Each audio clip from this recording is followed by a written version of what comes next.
Pads will get dirty around the edges. This pad is extremely dirty and should be washed. Now, the other part that needs to be cleaned is your caterpillar tracks, because these here, if you think about it, are a dirty glass window and it's rotating around and it's getting dirt on the rubber tracks. So shortly we'll show you how to clean your caterpillar tracks. All right, so you can see this pad is really dirty, probably too dirty to be left on the machine. What I'm going to do now is replace the pad. Now that may sound simple, and it is, but you need to remember that you can't cover up the 4 sensors in the corner. These are the air leakage detection sensors. So when you take your pad off, it's Velcro, just pulls off, and you can see these ones have been nicely machine washed. They just throw in the wash machine in the dryer. And when replacing the pad, you'll see that these little slots in the corner are our air leakage detection sensors. And the idea is the hole here on your cleaning cloth should be sitting over the top of that little slot.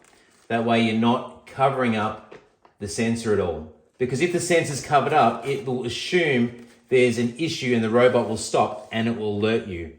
So if you ever get an alert from your HOBOT S6pro saying air leakage detection, it may be the fact that the hole is covered up. And if not the hole, what can happen, and I'll show you in a second, that if your pad is extremely dirty, what's happening is it's not adhering to the window as well, which means the robot is starting to move a little bit. So the machine will stop, and recognizing that, asking you basically to change the pad, or like I said, making sure that the sensors aren't covered up. So not too difficult. There we go. That is now ready for cleaning. That is how you change your pad and make sure you don't block your air leakage detection system. Let's walk through and show you how to clean your caterpillar tracks on your HOBOT S6pro. It's quite easy. If you look around here where your on-off switch is, you turn it on whilst it's upside down. Hello, I'm HOBOT. Then what happens is your caterpillar tracks will start rotating. Now to clean them, you can use a couple of things. One of the things I like to do is a lens cleaning cloth. So something like this. And I put it on here and I'm cleaning off any grime or gunk. Now what's really evident is how dirty the caterpillar tracks become.